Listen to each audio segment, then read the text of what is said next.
How's it going, guys? I'm Josh, and today we're going to review your photos, where you can email in your photos to me and I critique them. So I made my first episode of this series a few weeks ago and feedback was super favorable. We got tons of new submissions, so we're gonna keep this going and make it a series, I'm pretty sure. 3 quick things before we get started with the critiquing. First, in the last episode I asked how I can improve this, and a lot of people said I should include the Instagram usernames of the people who submitted, and I'm skeptical to do that because I want this video to be about people improving in their photography and not just submitting to get followers because you're already really good. That being said, feel free to submit no matter how good you are, and I'm going to try to critique it. And you're more than welcome to leave it in the comments if you get your photo featured and you want to try and get followers. I just don't want to take part in that. And number 2, on a somewhat ironic note of Instagram followers, you can check out my Instagram here. And the reason why I want to share this with you is because you probably don't want to take photo advice from someone whose photos just aren't good or whose photos you don't really like the style of. So you can check out my work, see if you like it, before you listen to me ramble about photography for the next few minutes. And finally, number 3, I'm going to Iceland next week and I'm super excited to shoot photos there.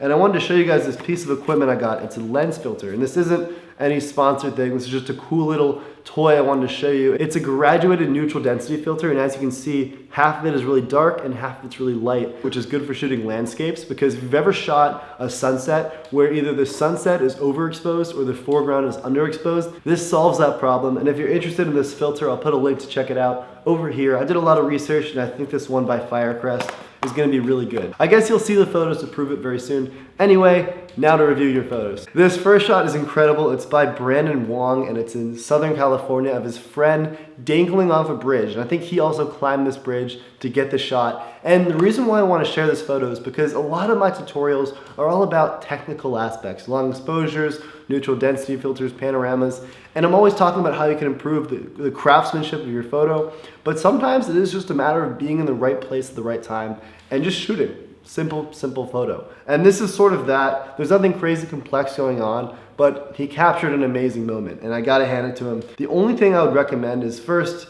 a wide angle lens could have done you wonders, because as you can see, you have these cool lines from the bridge that just get cut off. If you were wider, you'd see this crazy architecture that's really more favorable than just having a couple short lines. Another thing I don't really like is he shot this at f1.8, which is a really shallow aperture. And now that you look at it a little bit closer, you'll see the front part of the bridge is out of focus. f1.8 is really great for a portrait when you want that shallow depth of field, but when you're trying to display the coolness of a big bridge that you're on, I would want more of the bridge in focus. So I would actually use an aperture closer to f8, and the way you could fix this is his ISO is 200, fine, but his shutter speed is 1/2500th of a second, which is crazy fast. There's never really any reason to shoot that fast unless you're shooting action photography, and even that is good at like 1/800th for skateboarding. So I would have brought the shutter speed down much more, maybe to 1/200th, 1/500th if there's a lot of light, and then you could bring your aperture number up to f8 and have a nice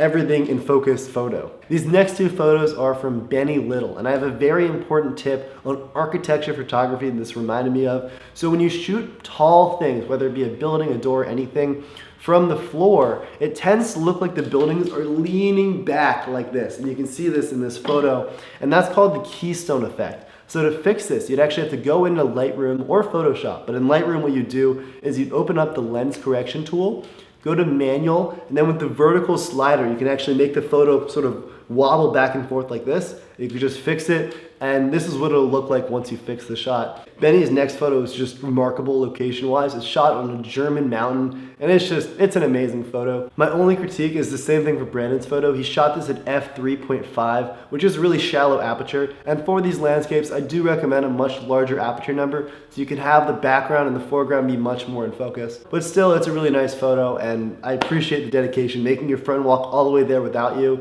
just for the photo. That's awesome. This next photo, I'm gonna have to make an example out of someone. Zach White, please do not use watermarks in your photos. I cannot stand watermarks, and here's the reason why. First, I think they look pretty tacky. Second, they make it look like you're taking yourself way too seriously. And third, they suggest that you're afraid someone's gonna steal your work, as if someone would want to steal your work. And I don't mean you, Zach, I mean everyone in general. I don't use watermarks. I really think that if someone wanted to steal my work and post it on Instagram, like, fine, whatever. I don't want someone to do that, but I would rather take that risk than ruin the photo with an awkward cursive logo. I'm sorry. I'm being mean, but please guys, do not use watermarks. Another important thing to know here is that image compression happens online. So when I post my photos on Instagram, they're still so small that no one's gonna be able to do anything with them except maybe repost them on Instagram. Same thing, even if I post them on my website, it's not like someone could steal them and make a print out of it because it's still super low resolution. So don't even worry about it, guys. Just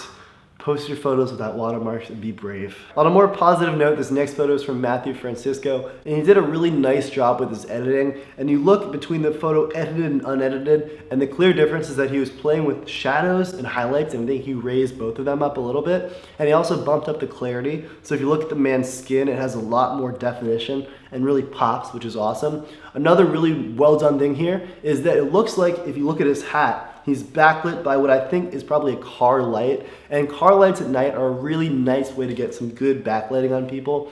So sometimes when I'm shooting photos at night, I'll just try and align people to be in front of the headlights because great photos guaranteed.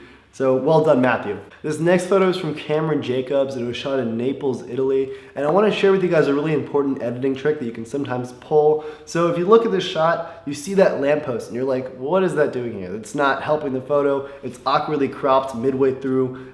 We should get rid of it. So if you open up the photo in Lightroom and you use the lasso tool, you can actually just select it really quick. I should say this is questionable because you're making a big difference in the photo by removing this, and you probably should have just cut it out originally. But sometimes desperate times call for desperate measures. So we got that selected, backspace, content aware, opacity 100, and boom, what light posts. And sometimes if you see, look a little closer up, there are a few little like kind of sketchy areas that look like they were changed. And what I would just do is use the clone stamp tool with a really soft brush, say a hardness of like 20%, and you are good to go. It looks like there was never a lamppost, and it looks like you composed it perfectly the first time around. Man, I'm being sassy today. This next photo is from Ryan Levy, shot in Malibu, California. Beautiful sunset over the Pacific. And it's a nice photo, but I have two pieces of advice for you. So we use an 8-second long exposure at f32. And I understand you had to have that much larger aperture number so you could have a slower shutter, but here's the thing. A lot of photographers try never to shoot with aperture numbers larger than say f14. And the reason why is because they get less and less sharp as they get higher and higher. Now I understand if you were to shoot at f8, there'd just be too much light to use a long exposure, and that's the reason why people get neutral density filters. And I have a whole tutorial on shooting daytime long exposures with ND filters, link to that over here, and that's honestly what you should have done. Another thing, I would have experimented with showing more rocks and a little bit less sky, because the sky gets very consistently blue. Well, there looks like there are more rocks that were just sort of awkwardly cut off. This next photo is by C.O. Smelly, and it looks like either a kickflip or a 5-0, I can't even tell. But with the dog, it's amazing. A couple pieces of advice for you though. He shot this at 1/1250th of a second, and that's a really, really fast shutter speed, and which is fine when you have so much light, but he had a really low aperture number of f3.5, and I would actually have used a larger aperture to have more stuff in the background and focus, and slow down your shutter speed a little bit. So my piece of advice for you guys, if you're shooting skating, the golden shutter speed is 1/800th of a second, and the reason why is because it is the slowest shutter speed that's fast enough to always capture action and be super sharp, even midday. Another thing is that it looks a little bit over edited. I wouldn't have brought up the clarity or sharpness as much as he did, and I wish he sent me the raw file so I could edit with it, but I don't have it. Anyway, it's a nice moment, and there's a lot of promise in this photo. And I'm not just saying that. I know it sounds like a consolation prize, but I do mean it when I say that. This next film photo is by Karam Edmonds, and he asked me for advice on removing the leg from this photo of an old man. And I agree, the leg is a little bit distracting. So we're gonna take it into Photoshop and use the clone stamp tool to remove it. Now, I would use the lasso tool with the content aware feature, but because it's a more small, precise part of the photo, I think the clone stamp tool is the move, and you'll see how I do this in a second. Zoom in a bunch on the part you want to remove, and then we're gonna take a nice, soft, big brush to get started, and we're gonna start to remove the leg, and just get really close up to his jacket, but not all the way touching. When you get really close to a body that has to stay with the hard line, we're now gonna have to use a harder brush. So we're gonna say, let's go 90% hardness, and make it a little bit smaller, just so we're more precise. All right, and I think the leg has been removed. And now what we're gonna have to do is, you see that you have these weird lines from using the clone stamp tool. So we're gonna go back to having a larger, much softer brush, which will help us fix those lines and to make it look like it was part of the photo originally. And the bigger the brush, the smoother it'll look. And you don't want it to look too smooth. You know, this part's looking a little too soft over here. So we're gonna take some part of the photo that's not as soft and dump it in there. And there you have it. I don't see any legs. I'm gonna send this back to him. Here you go. This next photo is from Mike Chudley, who apparently has a BMX channel that some of you guys might watch. He's based out of London. And this is a really cool photo. I have a couple pieces of advice for him. So first, well done. This moment is awesome and so cool. I would have loved to be there and photograph this. So how I would actually improve. So first off, you had a shutter speed of 1/125th of a second, which is way too slow. And if you look at the bike, you'll see it's a little bit blurred, and that could definitely be fixed with the shutter speed of 1/800th of a second. And if you're really low on lighting, you can even do 1/640th or 1/500th of a second. It'll make a difference though. Now another thing is back to bridges. Bridges are amazing architectural feats. They look super cool, especially with the wide angle lens. So what I would have done is have gotten a little bit lower and tried to frame him up, instead of being on the bridge, to be above the railing of the bridge, framed up in the sky, in between those support beams. Then you'd have a much stronger composition. And remember, if you get super low, it's easier to make the person look high. So even at the height he's at right now, if he was closer to you and you had a really nice wide lens, he would probably be framed up in the sky. But well done, and this is so cool. He's on a bridge, an empty bridge. That's gnarly. This next photo is from Tobias Frank. Really cool shot. And I have a piece of editing advice that would make this much more strong compositionally. So when you have these strong lines coming through the photo, like the top of this bridge, when the lines actually align with the corner of the photo, it looks much cooler. So I actually, instead of using a 4:6 crop, I recropped this with a 5:7, another popular crop, and had it hit the corner. And I think the photo looks a little bit cooler now. Definitely something to play with whenever you're editing your photos, but more importantly, it's something to play with when you're actually shooting your photos, to try and purposely align them so you don't have to crop, because the end goal should never be to fix your photos in cropping. It should be to shoot right in the first place. But sometimes you have to take minor liberties when you're editing a photo, and that's totally okay. This next photo is by Paul Chang, and he makes very good use of a 10-stop neutral density filter during the day in Toronto. This is a 10-second exposure, and you can see this really nice light trails of the cars. I think it's very well done. A couple pieces of advice is it looks, first of all, like the photo is a little bit tilted this way. And this is kind of nitpicky, but the building in the far left, I don't really like how that looks, because it looks like you can almost see the top of it, but it's just barely cropped. So when you have a building that's obviously super tall and out of frame, it's fine not to see the top of it, but if it looks like it's almost there, then you gotta show the whole thing. So I would have zoomed out a little bit more, but honestly, I think that's kind of nitpicky, and this is a really well done shot. It also reminds me of this photo I took in Chicago a few years ago. And now for the last photo, a man with the legendary name, Leo Virgin. Virgin, am I saying that right? Leo Virgin. I'm sorry to make an example out of you, Leo Virgin. But if you look at this photo, you're wondering how high up is this hubba? How many stairs are it? What's the size of it? You need to see, when you're shooting any photo, the ground, because otherwise there's just no perspective and it seems like he's sort of floating in space in a sense. So yeah, I would take a few more steps back and it would greatly improve the photo.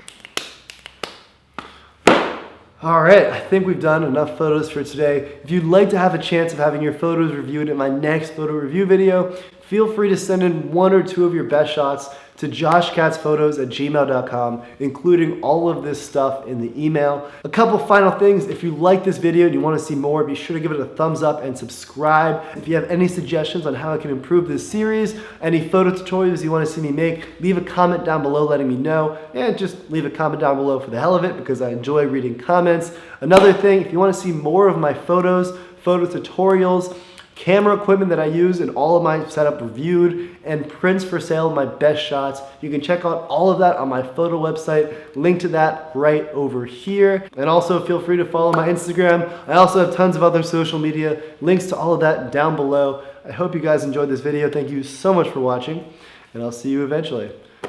I'm gonna go make a sandwich.